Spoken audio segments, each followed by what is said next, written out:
Hold hands and close your eyes. It's midnight, and you're listening to the Ghost Story Guys.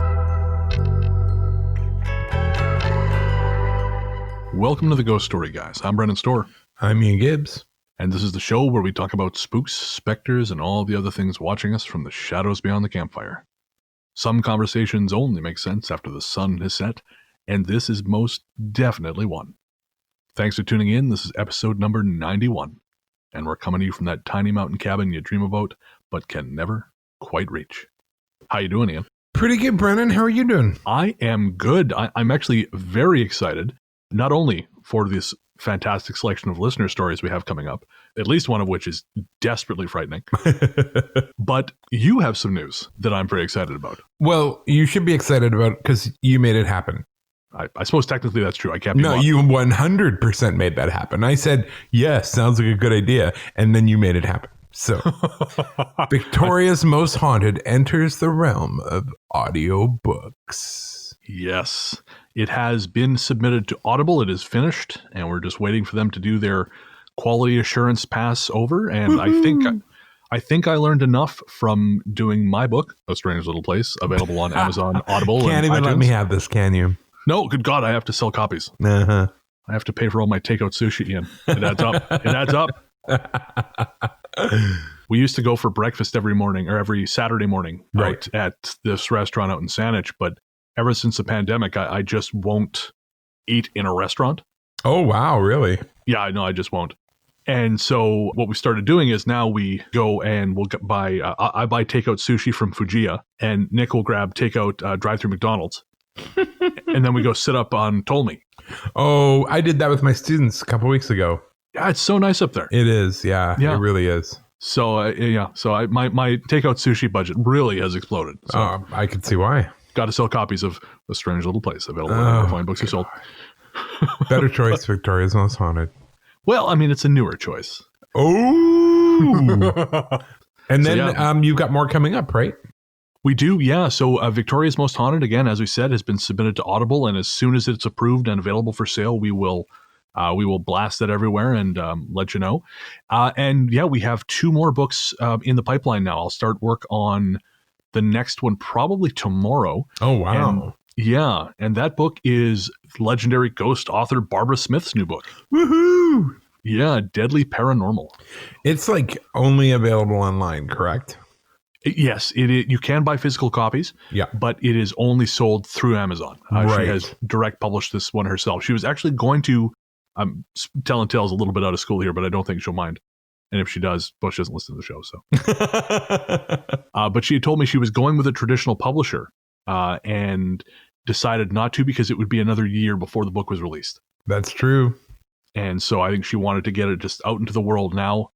And she's published through Kindle Direct, and we will be, again, hopefully getting the audiobook into production tomorrow or the day after, and finished sooner than it took me to finish your book, because that took a little while.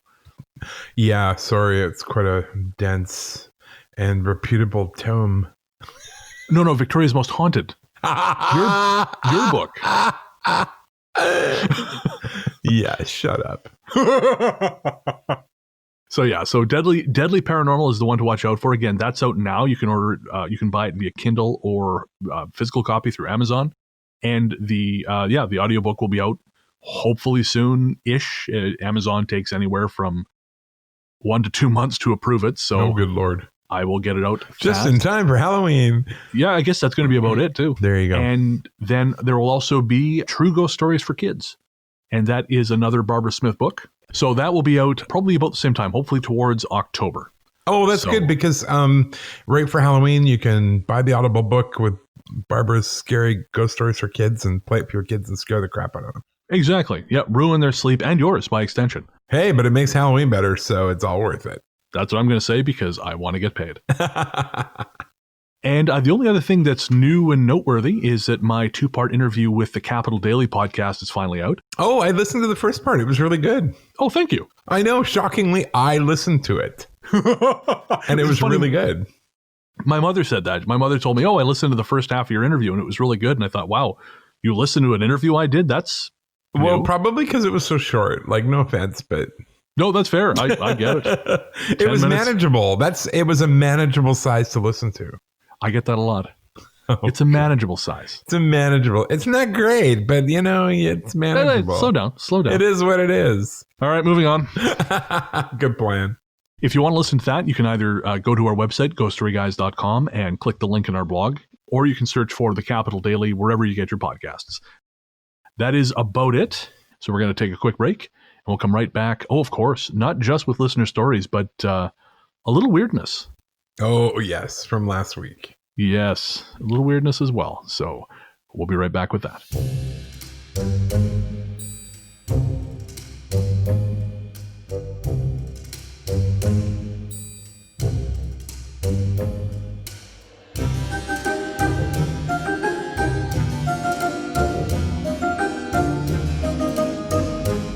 Welcome back.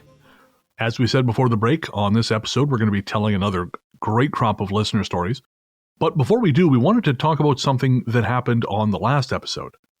And I realize as I'm saying this, it's the tone of voice normally reserved for, very special episodes of Saved by the Bell where Jesse gets hooked on caffeine pills. It's not like that. It's not like that at all.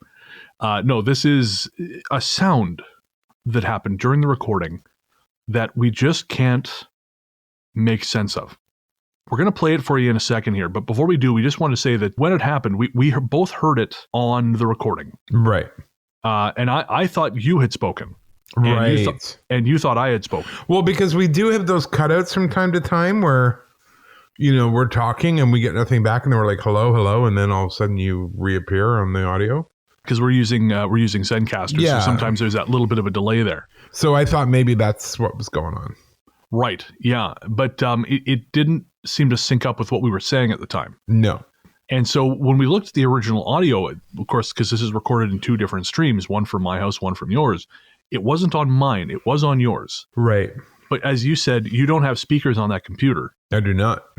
And you weren't watching anything at the time. Nope. So we're not sure what the hell it is. And we're going to play it for you in a sec. But I thought what we'd actually do before that is play two other strange things we've had kind of crop up on this show. Or actually, in the case of the first one, it cropped up when I was recording my radio show, Largely the Truth, back in 2018.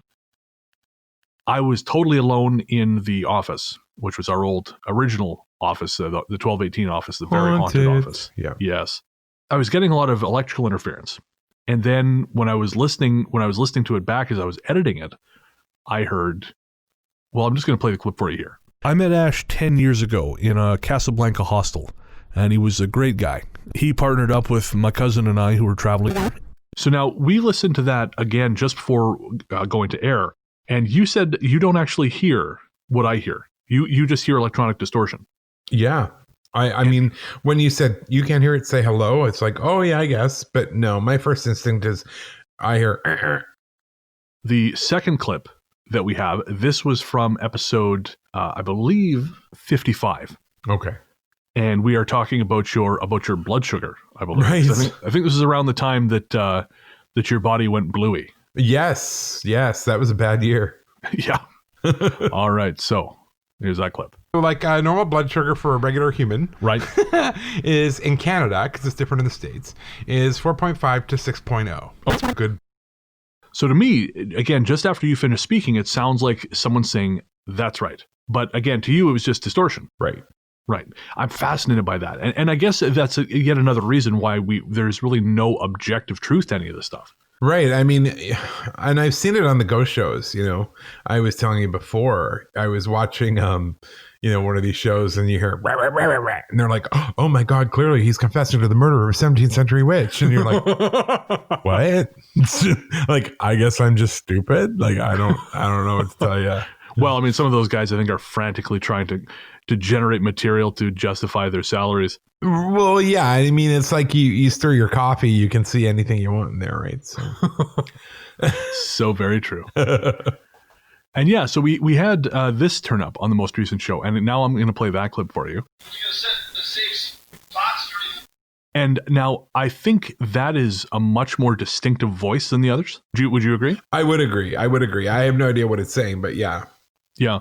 And funny enough, I shared this with a few people, but I was talking to Steve and Rachel about it, and we both agreed, or we all three of us agreed, that it's almost so distinct, it seems impossible to be supernatural, if that makes sense. Right.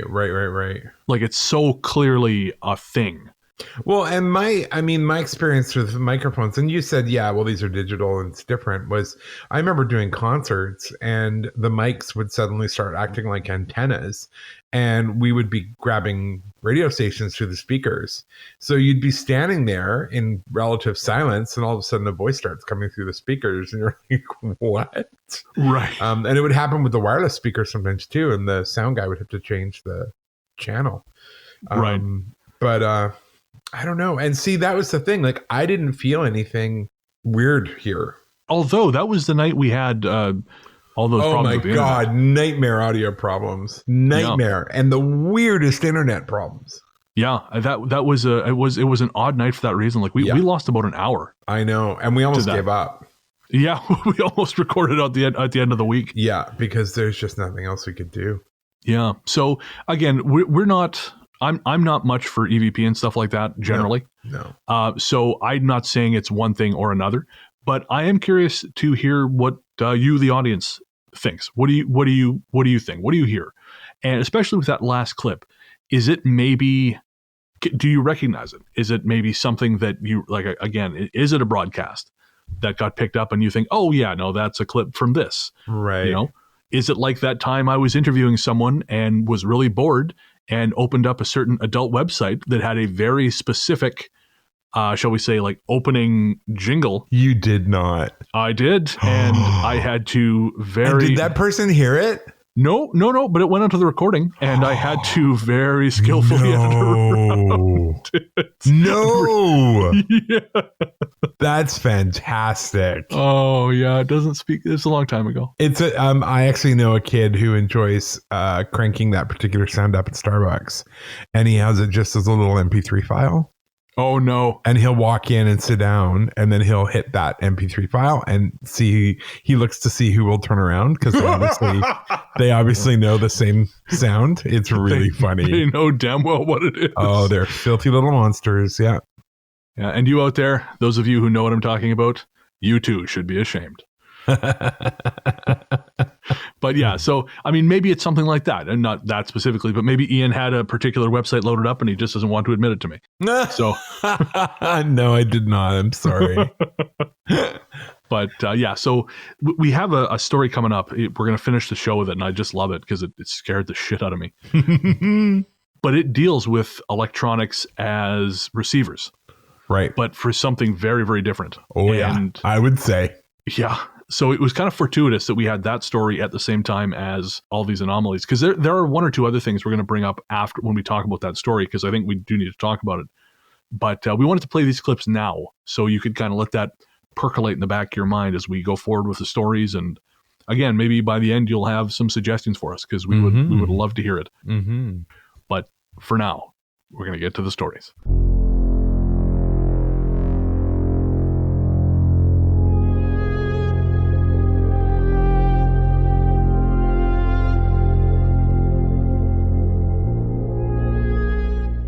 Our first story for this episode comes from Ellie.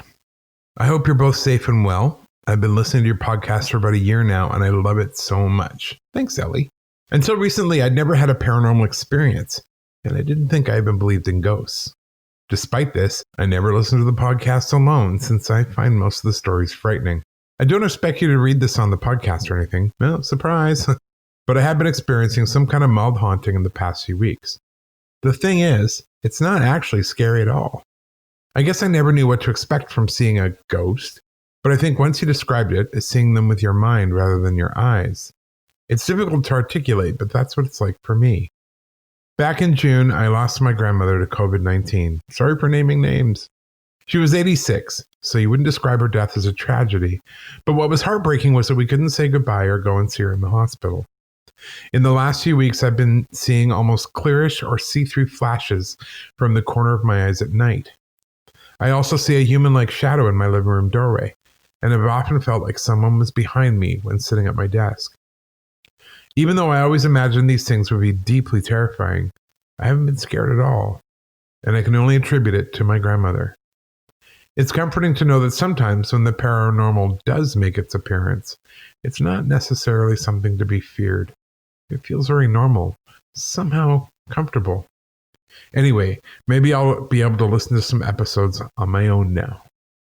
So thank you for that story, Ellie. Yeah, that was really sweet, actually. Yeah, and we're both really sorry to hear about your grandmother. Yeah. I mean, this is, it's going around.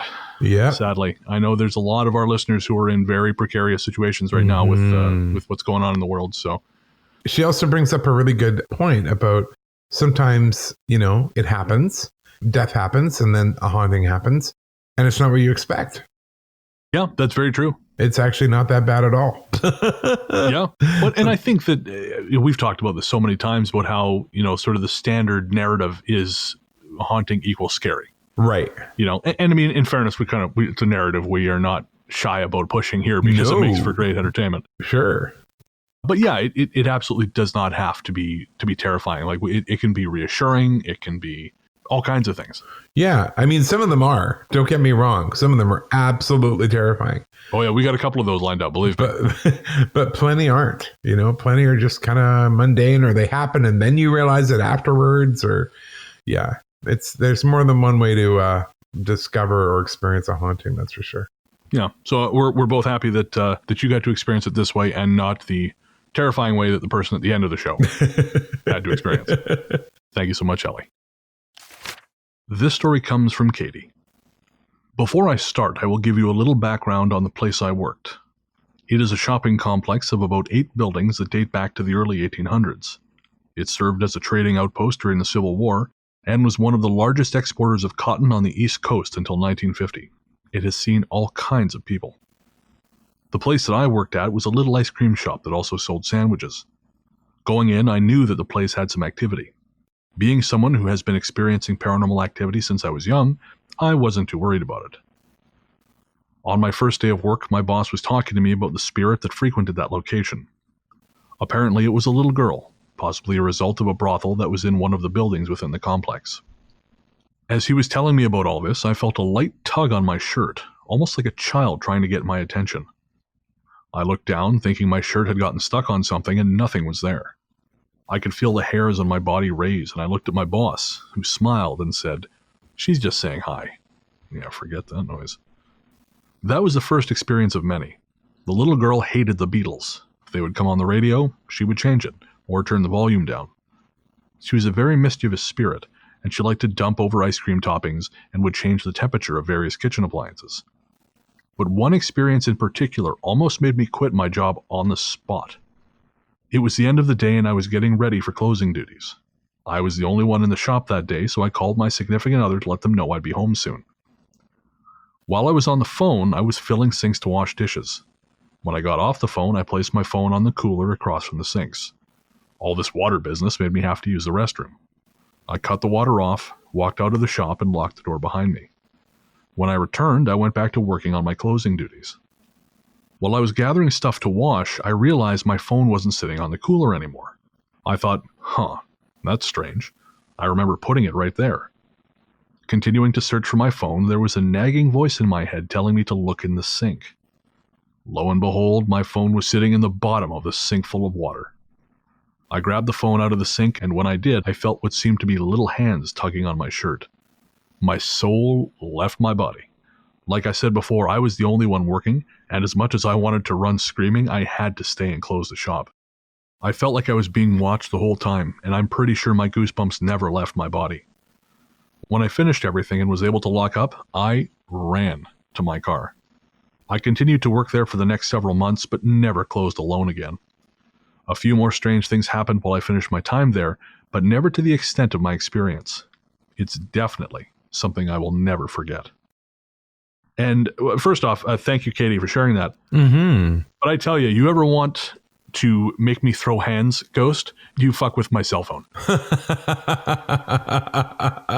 You'd be cracking out the sage in no time. Oh, I will lug an entire, what is it, bush? Does they come in bushes? Sage? An entire sage tree? Sage root? I don't know. Whatever it takes. Sage a beast, you just carve off the hide, whatever. Oh my God. In there and I will smoke you out to hell. That is so funny. Garbage. Cell phone.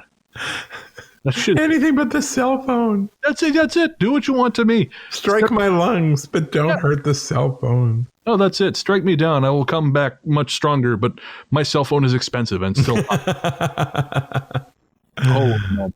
I got to say though, there is a certain appeal, and I don't think I would actually enjoy it, but I think now that I'm a grown man and I have, I get paid to do the podcast and I enjoy that.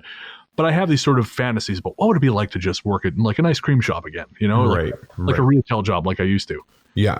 But then when I'm doing delivery at night, I go into some of these shops and I see the absolute garbage way these poor people are treated. Yep. And I think maybe not. Well, because you realize, the public. Yeah, that's it, right? That's the notion part of the problem. Cleaning the glass and sweeping the floor, that seems kind of fun. Making people, I used to like making sandwiches, back when I did that. But yeah, the second someone comes in, starts sticking their finger in your face because they ordered the wrong thing, but they're going to try and blame you. Yeah, that's the second the enchantment wears off, and I end up going to jail for murder. I know. You have no off switch in that way. No, I really don't. I actually volunteered at a thing a couple of years ago. I was a volunteer photographer, and through some quirk of fate, they ended up drafting me to work the volunteer coffee tent. Uh-oh. Now, you know me. If I volunteer to be a thing, you will be there. I will be there, but I will be that thing and I will be that thing alone. Right. Do not expect me to float. That's not what I do. No. And somehow I got hoodwinked into manning the coffee tent. They said, it'll only be for 15 minutes. It was for an hour, I'd like to add. But almost immediately, this French guy came up and was so rude and dismissive because I was serving him coffee. He's a volunteer too. We're on the same plane. Wow. And I don't remember what I said to him. It wasn't very nice. He looked aghast. But I swear to God, it was that or I just twist his head off. Right. Like the Predator and swing it around by his spinal cord. Oh man. And someone came along and said, what's wrong? I said, I am not built for this. Yeah, for interacting with humans. No, look, like contactless delivery, what we're doing right now with these delivery companies, that's wonderful. Yeah. I leave your food on your doorstep, I knock, and I leave. I never have to talk to you. It's a good day. That's awesome. Our next story comes from Fiona. My stories concern the man in the hat, or the man in the fedora, as I refer to him. It is both comforting and unsettling to listen to stories from others about this mysterious figure. My man in the fedora is dressed in a brown suit, white shirt, black tie. He first appeared in a house I stayed at with a partner when I was about 20 years of age. The first encounter was brief, but intense and terrifying. I now know it was sleep paralysis. For me, the experience was always the same. I would wake up to find a male figure, literally a dark shadow of substance in the bed looming over me, pressing me down into the mattress. I couldn't move. I couldn't scream. In reality, I'm told I was whimpering. In the sleep paralysis state, it is like the words are coming out distorted. Get off me. Get off me. First, I thought maybe I just needed some space in the bed, Maybe my then partner was crowding me in my sleep. But over the years, this experience has repeated time and time again with different partners and when solitary, which I mostly am by choice. I was about 30 when I was in a relationship with someone, and the sleep paralysis dreams reached epic night terror state, leading to a severe depression. I'd been on a contraceptive pill, now banned for its noted side effects. So I just thought that was the cause of seeing this man in the fedora and my peripheral vision went away. If I closed my eyes, I could see the details of the brown suit, the weave of the fabric, and the fedora hat, but never the face. I couldn't see the figure straight on, only sense it. Or upstairs in the bedroom, I'd be awake, but see him downstairs in the lounge, sitting in one of the armchairs. Then a moment later, gone. It took 6 months to clean up that chemical hormonal mess in my body, and over time, things did get better. I kept having this sleep paralysis experience, though, and started to explore the lucid dreaming instructions about working on confronting the figure. And eventually, I was able to push it off me and tell it no. Around my late 30s, I gave up drinking alcohol, and for a decade or so seemed to be free of the dark figure climbing into my bed and looming over me, pressing me into the mattress. Then, in my mid-40s, I moved into an old family-owned house with my mother to help care for her. In this house, I felt that something was present. Little things at first, like noticing the weird tug on the other side of a door as I tried to open it, or a strong sense of being watched or followed. There was never anything there except, well, my best description is sort of gray, shadowy things. These gray things, which I thought of as being like giant, shapeless dust bunnies, seemed to gather in the corner of my mother's bedroom, and the feeling in that room was quite unpleasant. I used to say I felt like I was walking into a trap, such as a spider sets up for the fly. After a while, I decided to mention it to my mother that I thought perhaps we had a ghost or a presence living with us, figuring she would put me right. She's a rational woman after all. Her response was, "Yes, I think so too. That's why I lock the door at night so it can't get in." My mother needed to go into care, and I noticed the gray things seemed to leave too. I did a bit of house cleansing, light smudging, and the energy in the house was much lighter. I'm still a bit uneasy there. Alone, more because it wasn't always the best neighborhood. But one night I had an intense sleep paralysis experience. It was different to my usual, though. I woke up aware that my body was stuck, unable to move in the bed. This feeling was familiar, and I had a sense of dread that, oh no, not again. But nothing got into bed with me. Instead, my dream self was able to get up and move into the hallway. I was terrified because I knew someone was in the house. I was beyond terrified, actually. It's hard to describe the feeling. I stood there in my hallway, and walking towards me was the man in the fedora hat. He was holding a bunch of yellow flowers, this time wrapped in white paper. Again, I couldn't see his face. It was just shadows, but I knew he had no facial hair, and I also knew something terrible was going to happen. I thought he was coming for me and that he was finally going to kill me, but, and this is the weird part, this figure moved through me. And as it did, I had the most electrifying and exhilarating sensations throughout my entire body, and the figure walked out the front door. Through the door, he didn't open it, into the night. It was like it, hadn't seen me. I then actually woke up shaken and frightened, and turned on the light, and stayed awake the rest of the night after checking the house was locked up and all the lights were on. I then had another sleep paralysis experience, but this was different again, because I actually did wake up, and in that moment of waking, saw a figure floating on the ceiling above my bed. My immediate thought was Dad, who passed away many years ago. But then terror gripped me. Lights went on, and another night sitting awake wondering what the fuck was going on.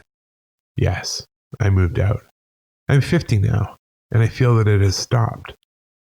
That the man in the fedora hat and I are done with each other. And I suppose I will never know what it was all about. Why it followed me all these years. I want to express my gratitude for the inclusive and defiantly empowering space you provide to people who've had difficult experiences, paranormal, and dealing with challenging relationships, self-esteem issues, etc. And with a sense of humor. Goodness knows if we don't laugh about it, we'll never be able to stop crying or screaming into an abyss. And yeah, truer words were never spoken. Thank you, Fiona, for that. That was a powerful history. Oh man, that wasn't just one story. That was a history. That was intense. The first thing that occurred to me was the severity of the effect of the birth control. Right. Because I know there was a woman I knew, I won't say from where, although it's fairly easy to find this information, but she died as a result of complications from her birth control. Oh no. Yeah, she was on a particular kind. I believe it may be off the market. It may even be the same one that Fiona was talking about. Oh wow. But yeah, it was there was a real what's the word I'm looking for? A real danger of strokes. Right. Yes, I remember that. Especially for people who were obese, as this young woman was. And yeah, it killed her. She died. She had a stroke, and that shit is no joke. Like I recognize it serves a great function. But yeah, if you're on something like that and it starts fucking with you, man, that is no bueno. Yeah, definitely. Especially if it leads to shit like this. I mean, Jesus, it's bad enough you need to worry about mood swings and strokes You throw friggin' shadow people on top of that. That just seems cruel. No kidding. I was fascinated by the dream part of that. It passed through her. Right. What do you make of that? I don't know. I think maybe, she was experiencing it leaving, and it was just letting her know it was leaving. Interesting. Yeah. I think it was finding its own way to be like, well, I'm off to someone else now. What a dick. Yeah. I think I've mentioned this on the show before, but I used to know a woman whose family was beset with these experiences. Oh, yeah. Yeah, they would have the same thing where to them they were experiencing these shadow visits. I don't know if the shadows ever actually got into the bed, but they would see these shadows. They would be tormented by these shadows, and in reality, while they were asleep, they would be whimpering something fierce. Wow. Yeah, so it just fascinating that people are going through this. Although I gotta say, I'm glad I'm not. Yeah, I would agree. This story comes from Therese. As a doctor, I do feel like there are things that happen that defy what we know of science and nature. My story is one of them. My first year of residency started with the birth of my oldest child. My parents were in town to help my husband and me at home, but while they were here, my father fell ill and passed away unexpectedly. It was absolutely devastating because he entered the hospital before I could bring my son home, and they never got to meet. My dad seemed to be in and out of lucidity during his long hospital stay, and in hindsight, I think he knew it was his time, because even in one of his most lucid moments, he told me regarding my son, I would have liked to see him grow up. I reassured him, not would have, you will, but it seems like he knew better. After that, when I would watch my son in his crib on the nanny cam, the night vision would often pick up a round light floating in the bedroom. It would slowly move from the window on the right side of the camera to the bedroom door on the left side. It seemed to happen sporadically, sometimes moving upward into the ceiling, sometimes disappearing in mid-flight. Sometimes it even paused in front of the camera briefly. It never seemed to bother my son, although he would sometimes stir a little when the light would appear. I chalked it up to dust kicked up by the air vent, which was near the window, or an insect, since we had issues with those in our apartment. But part of me always wondered if it was something else, like those orbs I had heard and read so much about before, and if it was my dad watching over my son as he slept. The thought gave me comfort, but I didn't give it much credence. Flash forward a year and a half. I'm expecting my second child, a girl. My husband chose to name her after my dad. I was on multiple medications for various problems complicating my pregnancy. The pregnancy was a strange one. I would often comment to my mom things like, I can't imagine what it will be like having another baby, or I have a hard time picturing what she'll look like, or what her personality will be. And it was true. With my oldest, I could so vividly picture him as a little boy running around with a funny and quirky and kind of nerdy personality, and I was right, by the way. But with my second, I didn't have any sense of that during my pregnancy. I almost had this feeling of disassociation. It was worsened by the fact that she never really kicked or moved as much, and I spent many evenings crying with anxiety to my husband. I had just entered my third trimester. I woke up one morning belly swollen, but I didn't feel pregnant. I went to my office and used one of our machines to try to find the baby's heartbeat, and when we couldn't, I called my doctor. They had me come in for an ultrasound, and they confirmed it. My daughter, who up until this point had been completely healthy, was dead. I was induced that night.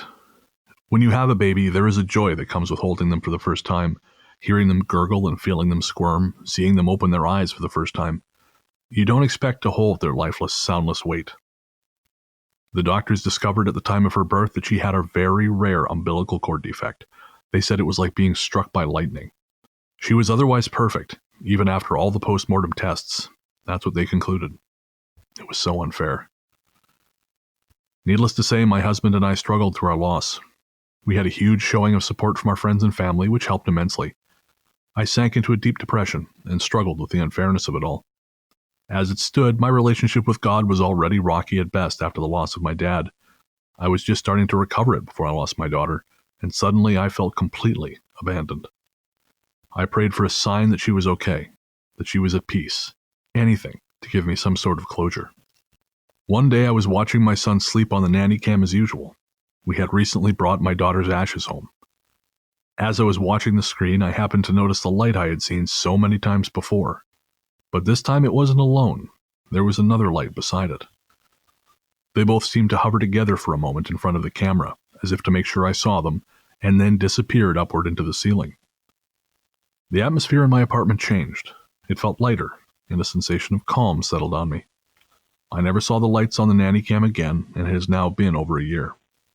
Maybe in my grief I was imagining things or inflating them in my mind, but I can't help but wonder if that light I had seen over the past 2 years was actually my dad, and could the second light I saw that night have been my sweet daughter's spirit with him? I like to think that he was waiting for her, to guide her home and keep her safe while I no longer could. The idea gives me a great sense of peace and helps me come to terms with my dad's death, which seemed so untimely and senseless, but now suddenly had more meaning. Maybe my daughter was never meant for this world, as foretold by my strange pregnancy, and maybe there was purpose in my dad's passing. While he couldn't be there for my son in life like he wanted, he was there for his granddaughter in death, and I would like to think they are always together, waiting patiently for the rest of us and watching over us. It's not very scientific, but there it is. I don't even have the words. No. I sort of drafted you to specifically respond to that one because I just do not have the emotional machinery necessary. No, I just immediately go, me sad. That's about as deep as I get. It's so sad. It's so awful. Like, I can't even imagine. And the fact that she could find some comfort in the middle of that is really a gift. Oh, 100%. Yeah. Because you and I have talked before about how I'm uncomfortable when people start treating their dead relatives like they're like reborn gods, you know, right. Grandpa made sure that the sun came out for our picnic today. Like, right. Come on. Grandpa's out there banging Marilyn Monroe. He's got better things to do. But yeah, you know, so I sometimes think like, really? But something like this, you know, it seems not only a comforting story, but I think a plausible one. Right. You know, I mean, I struggle with the idea of life after death, and it's because I think I want it to be true. Yeah. You know, I get it. Because as I've mentioned before, we've had a lot of people in my family die. Right. You know, family and friends. I've had friends die. Yeah. And there are a lot of people I wish I could see again, and I hope to see again. Mm-hmm. And so I think that's where I struggle with the concept of the afterlife, because I want it so bad. Yeah. No, I understand that. And for me, it's like, Guess I'll find out. In fairness, you've known a lot of assholes. Like, I mean, you know. But I'm also kind of like, well, I guess we'll find out. I mean, it's comforting to think that, but right. If it is, great. If it's not, it's not. I have no control over it. So guess we'll find out. No, fair enough. Hey, that's kind of exciting in its own way too, right? Yeah. Well, and I think that's always, aside from seeing, you know, people you love again, because I think if there is an afterlife, and if we do see people after we die, I think they're going to be different. Yeah. You know, they're going to be the people we remember, but they're also going to be different because, you know, I don't think the entirety of the personality necessarily survives the transition. Yeah. Yeah. And I think also they have an existence over there. Yeah. You know, so there's always that growth. But I do think there is like this core of the person that you still recognize and you still connect with. That appeals to me, the notion of reconnecting with people, but also the notion of there being more worlds to explore. I agree. Yeah. Like that really excites me. This idea that, all right, we're done here. And now here's another world where there's lots of shit to figure out and you don't have to pay rent. Well, maybe you do. Maybe it's like in Beetlejuice. Oh, dude, if I get over there and I have to work in the undead DMV and pay undead rent, I am going to be so funny. Real pissed off. So great. Yeah. It's just another plane of existence and it kind of sucks. Yeah, I'm gonna have another little crappy basement apartment where I don't get any natural light. Jesus, that's awesome. But anyways, getting back to the story, to Teresa's story. Thank you for sharing that with us, because that's not an easy thing to share. No, that's a big one, and we both really appreciate that. Yeah, and I hope we told it respectfully, and me talking about someone's granddad banging Marilyn Monroe was not entirely. Well, you're a pig, but she knew that before she wrote in, so we're probably okay. Okay, good. Yeah. Our next story comes from Grace. I love listening to your podcast. You've been keeping me company while I work on renovating my new old house. I recently listened to your episode with stories of places people would come across once and then not be able to find again. And I wanted to write in a lighter-hearted story from an experience I had as a child. My grandfather lived in a big house in a wooded area. His house was at the end of a winding street surrounded by trees. Looking back, it felt more of a fairy tale scene than a real place. It was so beautiful. All the homes were perfectly tucked away in the trees, each uniquely pretty in their own way. Being from the Midwest, I didn't realize at the time how rare pretty wooded neighborhoods like this were. My grandfather's house backed up to a ravine, which was the most amazing place to play as a child. My brothers and I would venture out each time we visited, hiking to the bottom and exploring along a small creek. Truly, some of my best childhood memories were here. One day, my brothers and I ventured out to the bottom of the ravine to explore. This time, we were with our cousins, who were just a few years older than us. We played close to them until we came across a surprisingly large oak at the bottom of the ravine. It was towards that point in fall when most of the trees have changed, but this one remained green. I remember looking back to my two older cousins playing about 15 yards away, and then my two younger brothers and I walked past the tree. Within a very short walk, we were in an open field of lilac flowers for as far as the eye could see. Keep in mind, we were supposed to be at the bottom of a very steep ravine. I can still remember the field of lilacs today. It was the most beautiful place. We ran and played for what felt like hours until we were all tired and laying down in the purple flowers. I remember thinking how odd it was that we'd never found the field before, but being about 7 years old, I shrugged the thought away pretty quickly. I told my brothers we should probably go get our cousins, so we turned back towards the trees to walk to them. We were so excited to show them the field, plus we figured they'd be worried. We passed the large oak tree again and ran to them to tell them about the amazing field of lilacs in the ravine. My oldest cousin looked at me weird and said, "What are you talking about? I just looked over to check on you guys a few minutes ago and you were right over there playing in the creek." I grabbed him by the hand and started pulling him to where we saw the tree. We walked and walked until I realized it wasn't there anymore. My oldest cousin looked frustrated and said that we were going too far from the house and there's nothing more to see here. I sighed as he directed us to go back to our grandfather's house.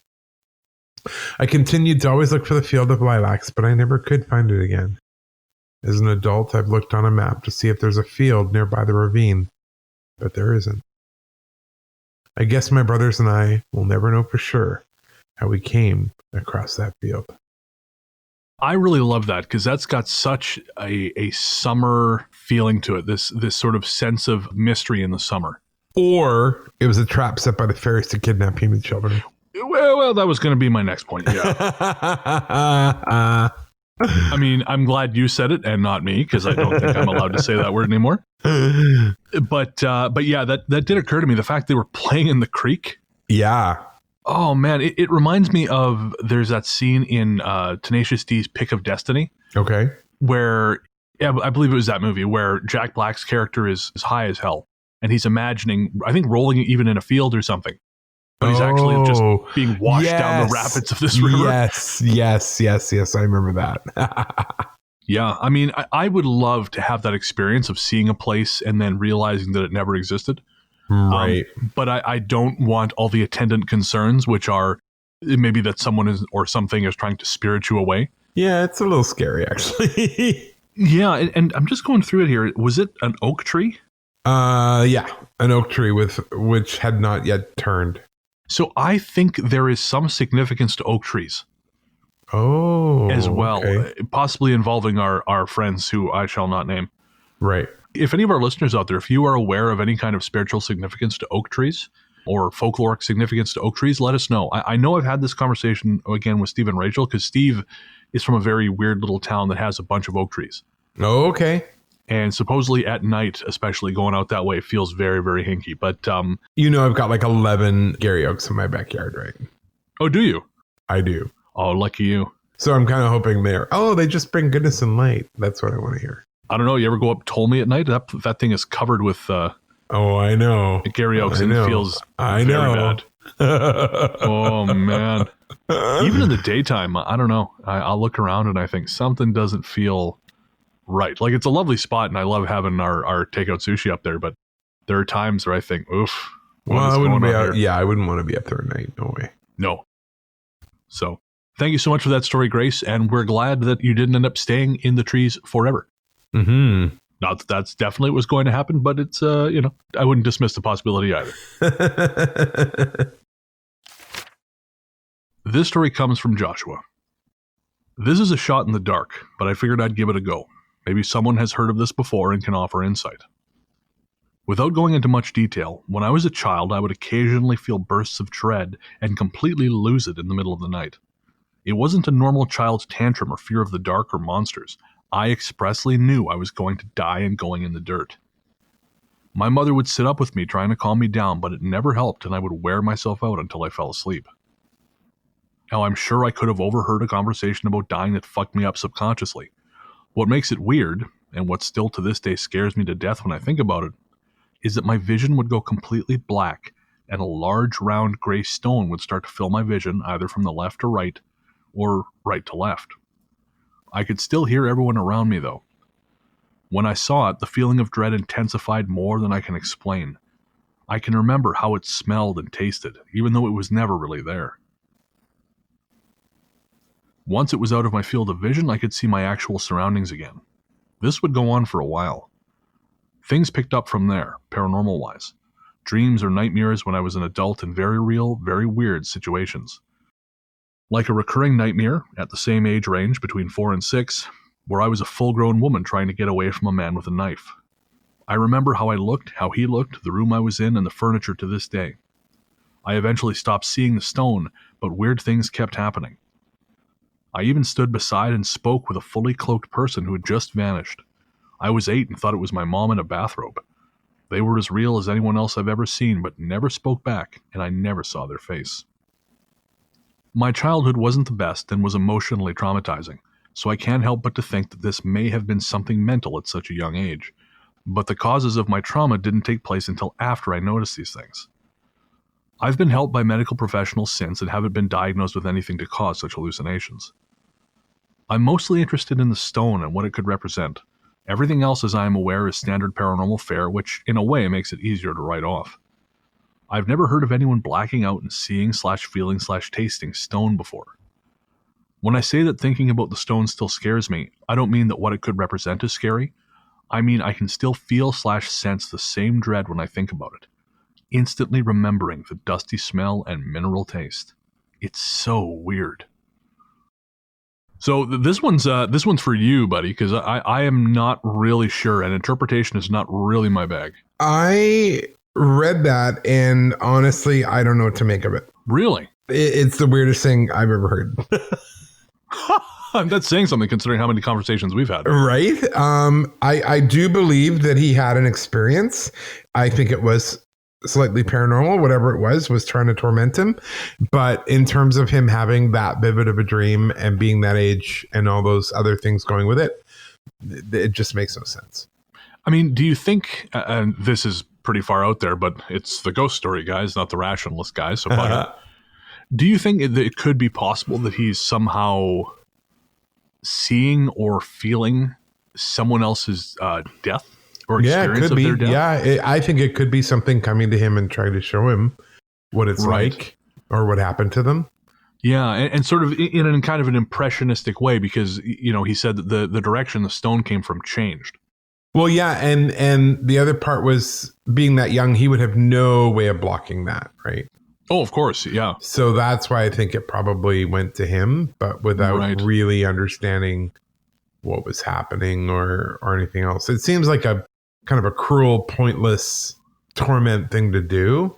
Yeah, no kidding. To a little kid, but I don't know. Interesting. Well, audience, we're going to throw this one out to you. If you has anyone else ever heard of this? Because this is a new one on me. Yeah, same here. If anyone has any suggestions, ghoststoryguys@gmail.com. Let us know, because we're very, very curious to see if anyone has any wisdom that we can then pass along to Joshua and maybe give him some answers. Mm-hmm. Our last story comes from Kristen. Hello, my name is Kristen, and this happened a few years ago, shortly after my younger sister died in a car accident. I've described myself in the months after her death as having gone BSC for a short while. She was 23, and it was very unexpected, and we were fairly close.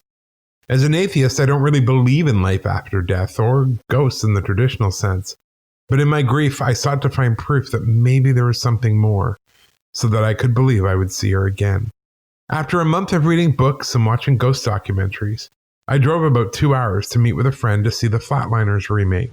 with the hope that it would have another theory to latch onto, even if it didn't actually approve. If you've seen the movie, you'll know that wasn't the case. Right off the bat, I watched the main character lose her younger sister in a car crash, which was totally unexpected for me and triggered a bit of anxiety. I got through it, took my friend home, and then began the long drive home by myself, grieving all the way. I would like to take a moment to reiterate that I was a little crazy at this point and in the midst of a mental breakdown that I was not getting any real help for. So while I would like to believe this actually happened, I do wonder if I wasn't just snapping that night. I got on the highway and was feeling incredibly overwhelmed in my grief. So after making sure there weren't any other cars around me, I started to scream as loud as I could. I screamed until my throat hurt. And then I just became angry and I started to yell at my late sister. I accused her of leaving me alone and abandoning me. I can't remember all of what I said. It was angry and nonsensical because the accident was just that, and it wasn't anyone's fault, just bad luck. At some point, it occurred to me to turn on the AM radio. I don't know if I was hoping for a response as much as I wanted white noise, but I do know that I was hoping for something. Suddenly, over the radio, I heard my sister crying. I knew what her sobs sounded like, and it shocked me into silence. I could hear her sobbing, and repeatedly through the static, I could hear, "I didn't leave you," over and over again until I verbally agreed that she hadn't left. A lot of this was through static and radio scanning, and it happened over an hour and a half worth of driving, so I'll clean it up some.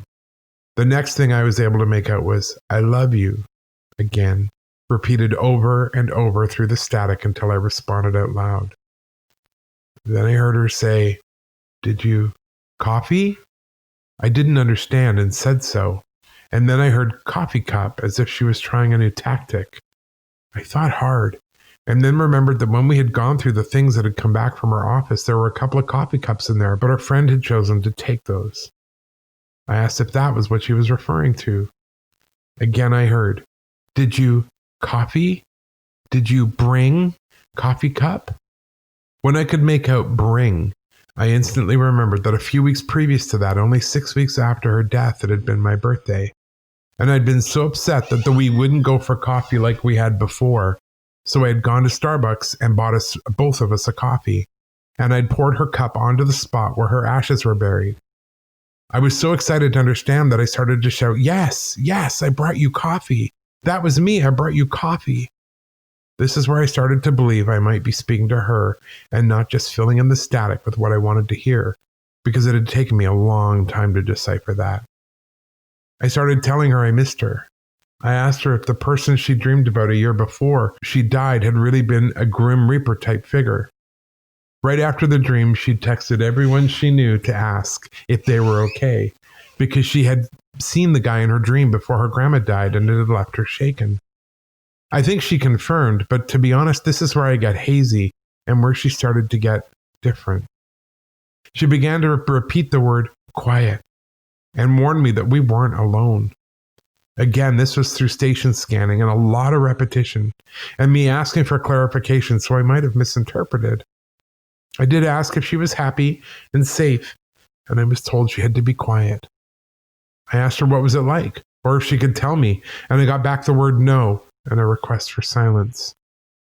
The atmosphere in the car changed, and I began to wonder if I was still talking to my sister. I got nervous, and shortly after that, I lost the communication that I knew for sure was her and stopped. It was enough for me that I didn't try that for a while after. I can't explain what scared me exactly. Maybe the religious upbringing and being told that you could invite things in. And with 2 kids, one of whom said things that make me question whether I don't believe in ghosts or not, I didn't want to mess with something very quickly feeling out of control. I'm not sure how much later this happened, but I worked afternoons and generally got off work between midnight and 2 a.m. One night I came home, creeping like a burglar so as not to wake anyone. I remember sitting to eat and then going straight to bed with my then boyfriend as I started to doze off. I heard footsteps in the hallway.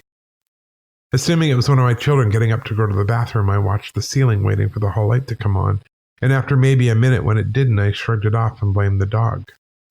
Then I realized she was tucked behind my legs and definitely hadn't been in the hallway. Creeped out, I still shrugged it off and tried to go back to sleep. Then I felt my blanket get yanked by my feet. Unable to come up with a decent rationale for that, I settled for it having slipped off the bed and tucked it under my feet. I started to doze, only to be jerked awake by growling. At first I blamed the dog, but realized she was still tucked behind me and very asleep. She was also a big enough dog at 60 pounds that if she'd growled, I would have felt her vibrate against me. This time I decided I must have been half asleep and dreaming. So I yet again tried to sleep, but this time my heart was racing, so I began some calming breaths until I started to doze off. This time the blanket untucked by my shoulder and was yanked, and I'd finally had enough. I made myself a Kristen burrito and mumbled something like, "I'm going to sleep, goddammit, and we are done now." The next morning I told my boyfriend what had happened, and he assured me I was just dreaming, and I agreed. My then 4-year-old, the one who everyone thinks can see things, my creepy one as I describe him, came in the room and said, "It wasn't a dream, Mom. It was the clown." There are plenty of other stories, especially about my son, who is 7 now. In fact, I try to write horror stories, and most of them are based on the creepy things he said to me. But these two, I think, are probably connected and have been weighing on me for whatever reason lately. Probably because I'm a few months away from the 3rd anniversary of her death. For the record, that car has had electrical issues at the wazoo since then and is currently waiting on a $500 repair. I have not used the radio like that again, other than one other time with no result. I'm not sure what I believe anymore. I'd like to believe, but I'm hesitant. So there is so much to talk about. Oh my goodness, yes. Like, I'll let you start.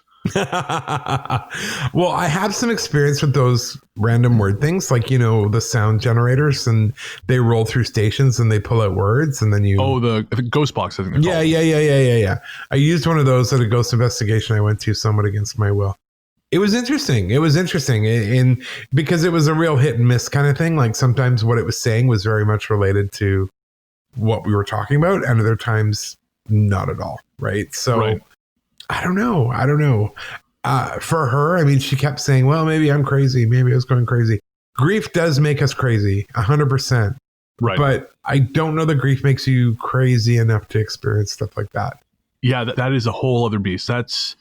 I don't think that's a hallucination. No, I don't either. And it sounded like her sister really, really needed to talk to her and connect with her, but then was not allowed to go any further with it. You know what I mean? Well, see, that fascinates me. That gives me chills, because years ago, after my paternal grandmother died, right, and we were not terribly close, but we saw each other a lot. But I don't think she liked me, and I didn't really like her. I mean, I loved her, but I didn't like her.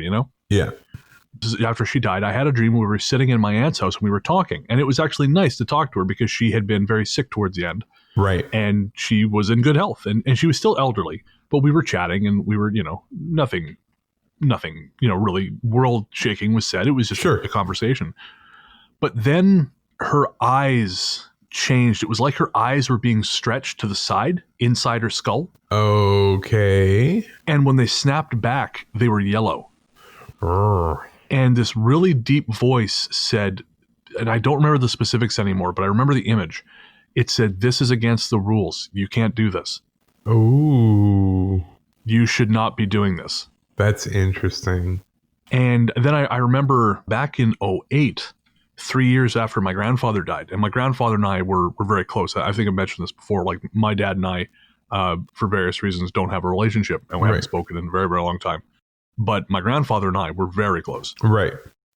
And so when he died, it was a real blow. And then 3 years later, I was in England with Nikki, and I had a dream. And in the dream, I was standing in a pasture, and the pasture had this fence, sort of like a fenced, almost like a cattle run or something. Right. And I saw a man at the other end who looked like my grandfather. It was quite a ways away, but he waved at me. And so I started walking towards him. He got pretty close, and I was like, yeah, that's him. But then when the guy finally came close enough for me to really see his face, I saw, oh no, it's not him. Right. But he, at the very last second, as we passed each other, this old man tip me a wink. And in that moment, I knew it was him. Oh, interesting. But he was not allowed to reveal himself to me. Yes. And there is one more thing that I thought I'd mention that reminded me of, and that is the one and only time I've smoked salvia. Okay. Are you familiar with salvia? I have heard of it, yeah. Okay, so for our listeners, it's a very mild hallucinogen. Reasonably mild hallucinogen. But so I smoked this back in 2008 with some friends. It was a strange year. But I smoked it, and for a while nothing happened. And the thing with salvia, unlike say acid lasts a very long time. Right. Salvia is meant to be about 5-10 minutes. Right. You exhale, and I've heard some really intense stories about salvia. So I exhaled. Nothing really happened at first. And I thought, oh, okay, this is bullshit.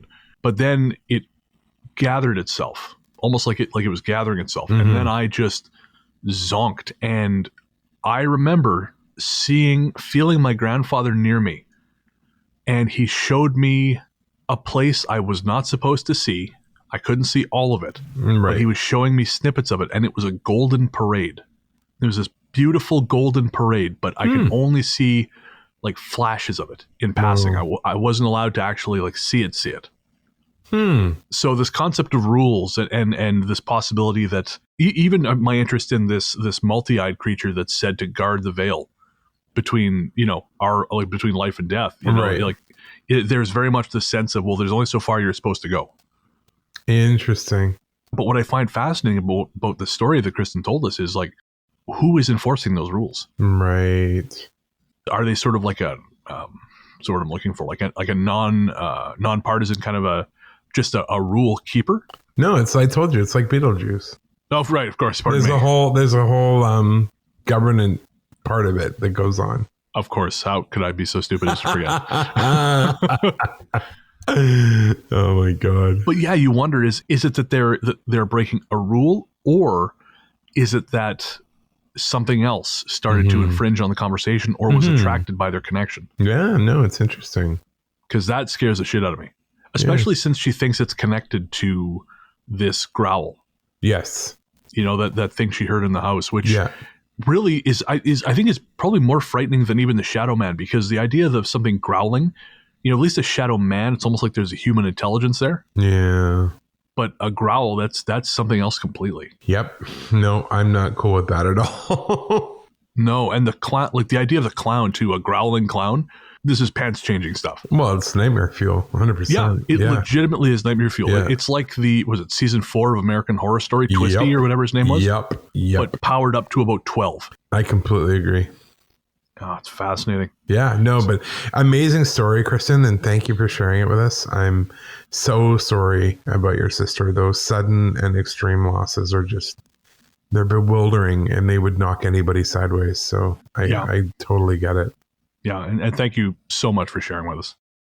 I guess that's it. That's going to do it. That's our listener stories for tonight. Thank you to everyone who wrote in and shared your stories with us. If you have a story to share, send it to ghoststoryguys@gmail.com. And we will do our best to get it on the air. We have a lot of stories, and we're trying to work through them as best we can. But even if it doesn't necessarily make it to air, we will absolutely read it. We are always curious. Knowing more helps us better understand these things, and that's very much what we're all about. So thank you again to everyone who wrote in. And if you want to share, ghoststoryguys@gmail.com. We'll be right back with our patron shoutouts and listener mail.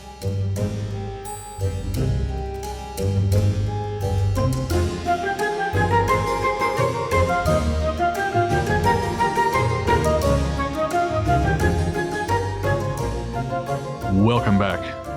Thanks as always to the rest of the team, Luke Greensmith, Anthony Germain, and Sarah Kent, for their work on this and every episode. We truly couldn't do it without you guys. You help us so stinking much. So thank you. And first up, we have our patron shoutouts. Of course, we'd like to thank all our patrons. You guys are what allow us to keep doing this. It means the world to us that you keep helping. Really, really does, especially now. And so we'd like to thank all our patrons, but we'd especially like to thank our new patrons. They are Ashley Blackman, Leah Malcolm, Athanasia, and thank you for including a pronunciation guide to your name, Victoria Finney, Stephanie, Tammy, Mikey Pantoya, Fiona, Stephen Dunn, Carrie McShane, and Sharon. Thank you so much, guys. Again, you make all this possible. Again, allows me to treat the show as a part-time job now. I can draw a bit of a salary and focus more on it. And as a result, we will have some changes coming. Nothing, we can't really get specific yet. No. But we have an idea that we're trying to bring to sort of completion. I don't know if that's the right word. That creates some uncomfortable associations. We're trying to reach completion on this. Oh dear. Concentrate, curl your toes.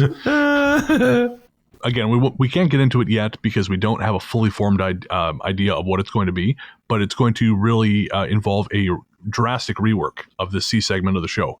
And again, we won't say anything more than that until we have a more concrete idea, but my being able to focus on the show as a part-time job has enabled us to do that, and that's entirely thanks to you guys. So thank you so much. If you want to join the team, head on over to patreon.com/ghoststoryguys. That's patreon.com/ghoststoryguys. We have tiers at the $1, $5, $10, $20, and $50 levels, and you get access to all kinds of cool stuff, like exclusive stickers, our monthly Cabin Fever show, which is an opportunity for me and Ian to just shoot the shit in a way that we don't have room for in the main show anymore. We also have our monthly live show. You also get access to Ian's smash hit Christian country album, Aware of Wonder, and a selection of art cards featuring My Night Photography and a whole lot more. For more information, head on over to patreon.com/ghoststoryguys.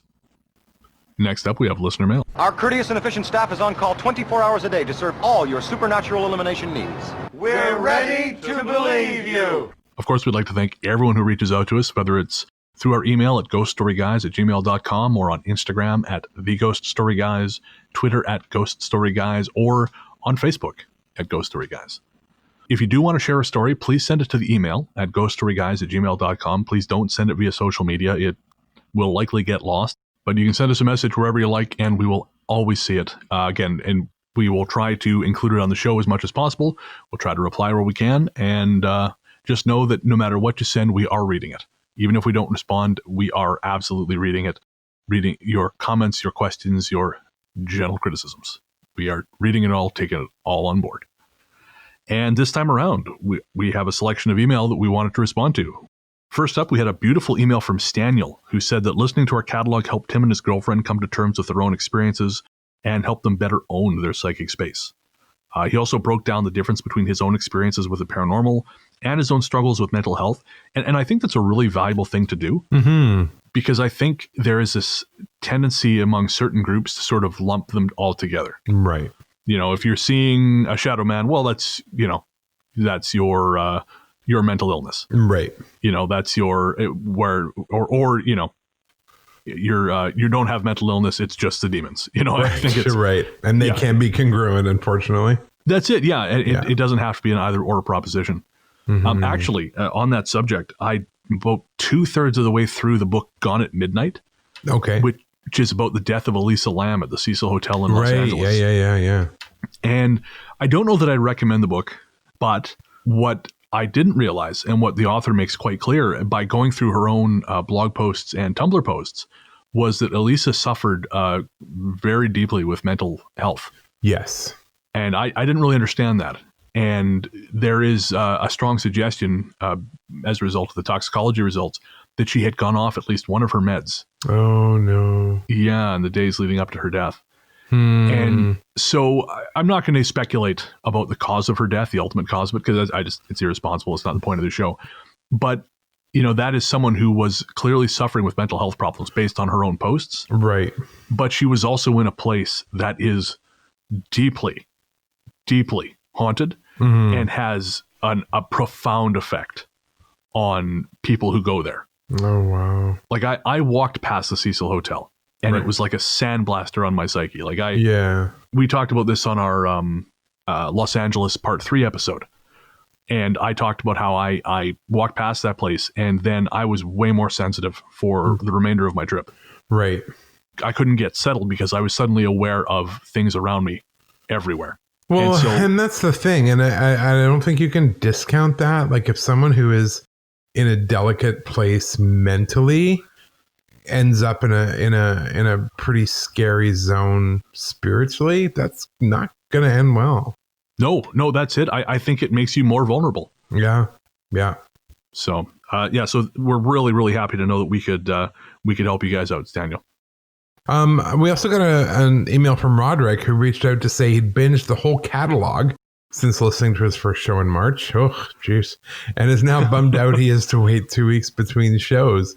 He also mentioned a pretty wild dream about a commando raid that ended with him and a beautiful blonde launching a nuke against West Virginia. And yikes. That's some dream. Uh-huh. If anyone out there has got their finger on the button, leave West Virginia alone. There are people I like there. That's funny. I mean, leave everywhere alone. Don't nuclear weapons. Yeah, bad, maybe just no. Nuclear weapons are bad. I don't think that's a very controversial statement. that's well. You know what? At this point, I wouldn't be surprised. Well, probably someone will disagree with me. I'm sure. But no nuclear weapons. Take up building ships and bottles instead. And thank you, Roderick. And just a little plug, if you're hard up for content, there's always the Patreon. There's lots of extra shit in there. We had a message from Gus saying that the final story of episode 89, where someone heard their brother giggle from his bed, only to discover that he wasn't in bed, hit home for him. He says that one morning during the school year, he woke up at about 5:30 and heard his younger brother cackle, then say something in what sounded like Russian. And Gus says, my 13-year-old Mexican-American brother then said goodnight and turned around in bed, all while his eyes completely shut. When I tell you I ran, oh brother, I ran. Don't blame him. Nope, that's wise, Gus. You are, this is a strong survival instinct. Sharon wrote in to say that my story about traveling up Anarchist Mountain in the Okanagan touched a nerve with her, as she and her daughters passed through the area a couple times once at night. They said the whole thing was very creepy, and one daughter actually had extreme vertigo and motion sickness on her way down the mountain into the town of Osoyoos. Yeah, that doesn't surprise me. It's just a weird space spiritually. Yeah, I got to get down there. I mean, it's that whole valley is just so odd. I'm really drawn to it.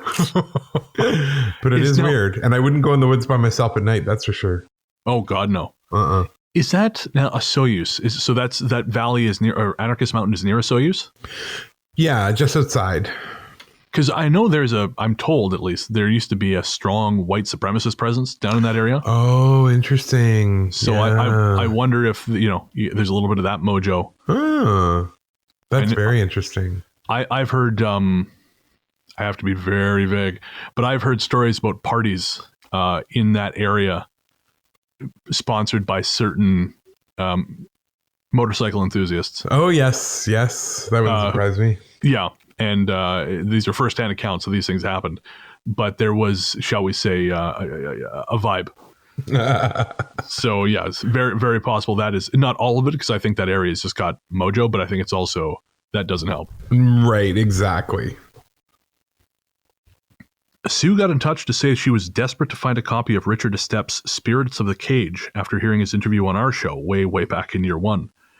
She also disagreed with our assessment of the original It miniseries and asked us about our paranormal take on the Dark Tower series. She also suggested a reason why we may have a problem with a certain people because of my conduct on episode 27. I'm actually surprised that Spirits of the Cage is out of print. That was a pretty good book. Mm-hmm. That was one you really enjoyed. I did. Yeah, I really liked it. Sue, if you're listening, check out Abe Books if you haven't already. I know they have a lot of stuff that you otherwise may not expect to find. We've ordered a few rare books from there ourselves, so you may get lucky. And sometimes you get really good deals. It's actually better price than, it's actually better price than used books on Amazon, which can be ludicrous. As for the It miniseries, no, you are wrong. It is bad. We love you, but it is wrong. And the Dark Tower series, I have never read them. I haven't either, which is weird because I've read all his other stuff. Yeah, same here. I should say I read The Gunslinger and I read part of Drawing of the Three and I lost interest. But I haven't read any of them. I should. Yeah, if you do, let me know. I'm curious. Yeah. I do think it's hard to say because I feel like this is one of those things where everyone wants their favorite author to have some kind of like secret insight. Right. Like the people who think H.P. Lovecraft was drawing on something other than just old-timey racism. But I do think King has a bit of a connection with something. I don't think he realizes it. Right. I think it's there, and I think that he does absolutely connect with something because there are certain crossovers in his work that that connect with real life paranormal phenomena. Yeah, there are themes for sure. Yeah, and even some sub rosa stuff, some stuff that you wouldn't necessarily think about unless you knew. Right. And I mean, he's been around doing this for a very long time, so he may just know and be weaving that in. But I do think sometimes creativity just naturally brushes up against the paranormal. Mm-hmm. And I think there's often a lot of crossover there. Yep, I would agree. Also, the It miniseries is very bad. And the episode 27 thing, I'm not even going to say the name. But yeah, no, you're absolutely right. She suggested that, because I apparently said some pretty dipshitty stuff because I didn't understand what I was messing with back then. Right. And I believe it's 27. And I know Rachel mentioned this to me as well recently. She said, we went back and listened to this episode with a friend, and you were pretty cavalier in your attitude towards these people. And yeah, I was a dumbass is the short version. And lesson learned. Every now and again I slip, but I'll be endeavoring not to do that because I don't need that kind of hassle. Anne made our day with her email, and the first part of which I'm just going to read out here. First off, I want to thank you for everything you've done to help so many of us get through these past few months. I know that I'm not just speaking for myself when I say that hearing you guys sharing your own thoughts and struggles, in addition to some pretty awesome stories, has made a real difference. Which I guess leads me to my next point, which is kind of the same point, LOL. You make a difference. Please, please do not stop. You are real and quite hilarious, and the genuine kindness and spirit of generosity that you both have is always so apparent. Okay, we'll work harder at covering that up. Sometimes the scary things are much more concrete than shadow people, and sometimes our shadow people are walking around in our lives, living and breathing and making question our own sanity. That's for sure. You always, in a way that's almost uncanny, seem to reach out with words of acceptance or encouragement just when I most need to hear it. And I am positive that this is the case for many, many of your listeners. So thank you so much. Wow. I know I'm uncomfortable. I know. I hope Anne never meets us because, God, the poor woman. And the disappointment. She'll be like, oh no. They're so sweaty. That's funny. That's really sweet, though. Thank you for that, Anne. Yeah, thank you. It's been a tough year. Mm-hmm. We've had some tough spots. Yeah. And, we got through it, but we got through it because we didn't want to disappoint you guys. Mm-hmm. And, once we got through it, we realized, oh, yeah, no, right, we're idiots. We like this. But, there have definitely been rough spots this year, and stuff like that is what keeps us going. Yeah, absolutely. So, thank you so much. And, again, thank you to everyone else who wrote in who we couldn't get to on this show. We're working on a way that we may be able to respond to a little more email, but that's down the road. Mm-hmm. But again, if you want to get in touch, ghoststoryguys@gmail.com is the best way to do it. Or you can call the Ghost Line. There's something strange in your neighborhood. Who are you gonna call? Ghost Line. Call 1-888-588-6920. Huge thanks to our listener Amber Pease for her fabulous Ghost Line jingle. If you want to get in touch, that's 1-888-588-6920. That's the number to call, and that is a toll-free number. Should be anywhere in North America. You can call and leave your story as a voicemail or a series of voicemail, depending on how long it is. And we have had a number of people call in. We're going to share one of those messages here today, and then again, when we finally develop a proper format for this thing we keep hinting about, we will be sharing the rest of those calls then, and other calls that come in that are longer, those will also go in there. So if you do call and you leave a story, don't think that we're not paying attention. Don't think that we're not going to use it. It's just when people actually started using the Ghost Line, we realized, oh shit, we have to come up with a better way to present these. Mm-hmm. But we're working on it. However, I would like to play this call from Kaylee. Hey guys, my name's Kaylee, and I just want to start by saying I wrote Ian, a couple weeks ago. You guys really helped me get through my dog passing. We were going through the doctors and stuff. I was listening to your podcast, and it made me laugh and feel good. So thank you for inadvertently being there. I also just wanted to call and mention if you guys have ever heard of this thing called the Vardoger, which is kind of like a doppelganger, but it's like preemptive. So one day I heard my mom come in bringing the groceries in.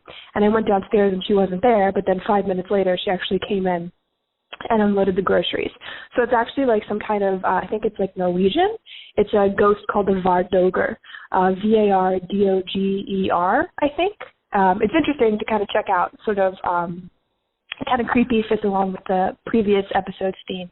Much love to you guys. Thanks for all the stuff you do, all the good vibes. Take care. Thank you so much for the kind words, Katie. And we're happy we could help you through the dark spot. We're again sorry to hear about your dog. I know it's never easy to lose a pet.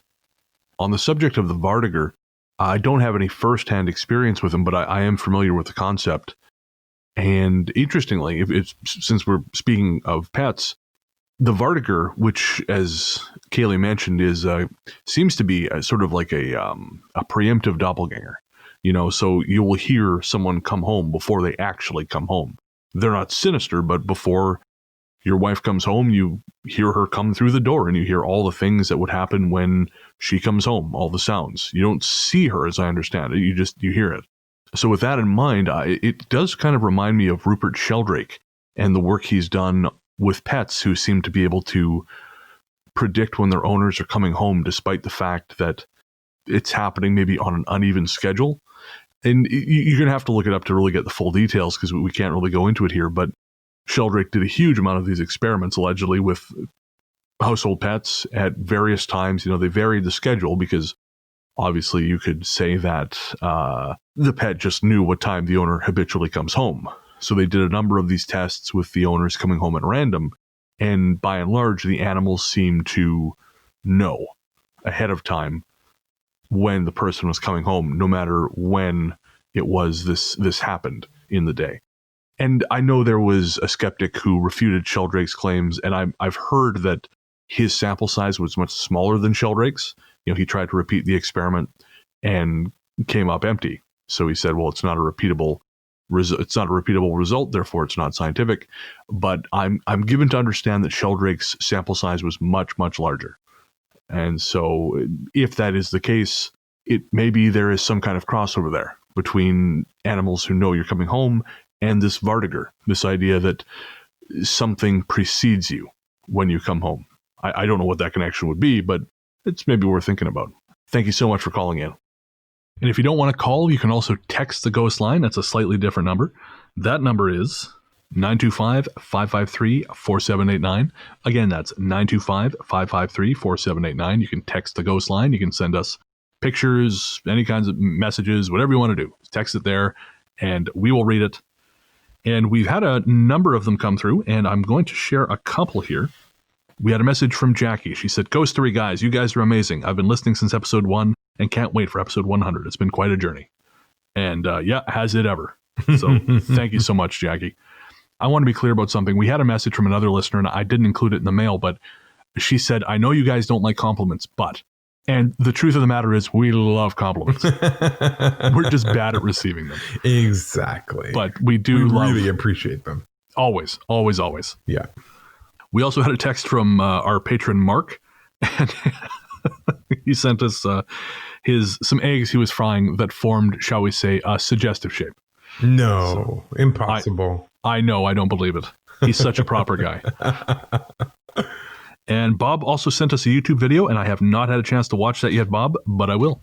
He says, what do you guys think? Pendulum effect or something more along the lines of Ouija? I encountered this as a teen in the early 90s when a group from my town chartered a van to go and see it. So yes, I will have a look at that, and we'll maybe talk about it on the next show. So if you've got a story to tell or a comment for the show, make sure to give us a call at 1-888-588-6920 or text us at 925-553-4789. If you want to pick up some Ghost Story Guys merch, head on over to our website at ghoststoryguys.com. There you'll find links to our TeePublic store, our Redbubble store, and also I know we've had some people asking about how they can donate to the show via PayPal. Some people don't want to go through Patreon. They just want to give us a one-time donation. That's totally cool. You can send that either to ghoststoryguys@gmail.com or by going to paypal.me/ghoststoryguys. Or finally, if you just go to ghoststoryguys.com, follow the links, you will find it there too. And they're all different ways to send a one-time donation if you don't want to become a patron. And we certainly thank you for it, and we will shout you out on the show. Please remember to rate and review us anywhere you get your podcasts. It helps increase our numbers and get more eyes on the show, and we certainly appreciate it. We've had some really lovely reviews come through, and we want to thank everyone who's done that. Our theme song, Radio Into the Darkness We Go, is composed and performed by Peter of Podzontommusic. You can find him online at soundcloud.com/therealpodzontommusic or everywhere you stream music. Our stories theme is The Future Belongs to Them Now by Hexagram. Find more from them by going to hexagram.bandcamp.com. That's hexagram with 2 X's, not 3. Or by searching for Hexagram, again, wherever you stream your music. All other music and sound effects on this show are provided courtesy of Epidemic Sound. If you're looking for PodSafe music or sound effects for your next project, head on over to epidemicsound.com and check them out. I guess that's going to do it. Mm-hmm. We'll be back in 2 weeks with another show, and until then, into the darkness we go.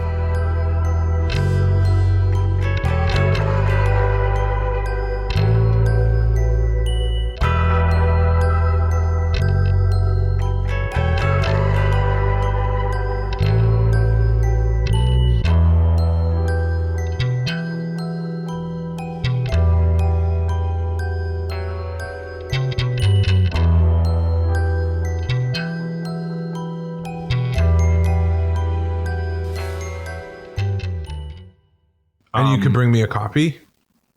Did you say I could bring you a coffee? He said pushing his luck. Yeah. That's adorable. Yeah, you could bring me a coffee. It'd be like so nice of you. And then tell you what, because you are lending me a tablet, I will bring you a coffee. our fucking guardian angels, like horrible people running back and forth. Shut the fuck up. No. Oh, I'm not allowed to tell those stories anymore. I misunderstood. I'm so sorry. Yeah. Your aiming is bad. Or it's good. I don't know. Don't tell me. La la la la la la. Gross. This is a couple weeks ago now. I was really, really stoned. So I ordered 7-Eleven from Skip. No, gross. What a mistake. Well, that's not actually food. You are correct, sir. Oh my God. She's like a reverse leprechaun. She's kind of like the leprechaun from the movie Leprechaun. Yeah, exactly. Well, on the plus side, though, unlike that leprechaun, she leaves me alone. Ian, I'm not a very nice person. Well, I know you're not good with people. I was kind of hoping you would lie to me there, but that's fine. Oh, yeah, no, you're awesome. I don't know why you don't start working with children. Yeah, well, okay, that's too far. We both know that's a terrible, terrible idea. There's a line. Come on, even I can't lie to myself that much. And it was very uncomfortable. Oh, no. Yeah, it was gross. Even you were grossed out by even I. Yeah. What does that tell you? Jesus. That's funny. You bastard.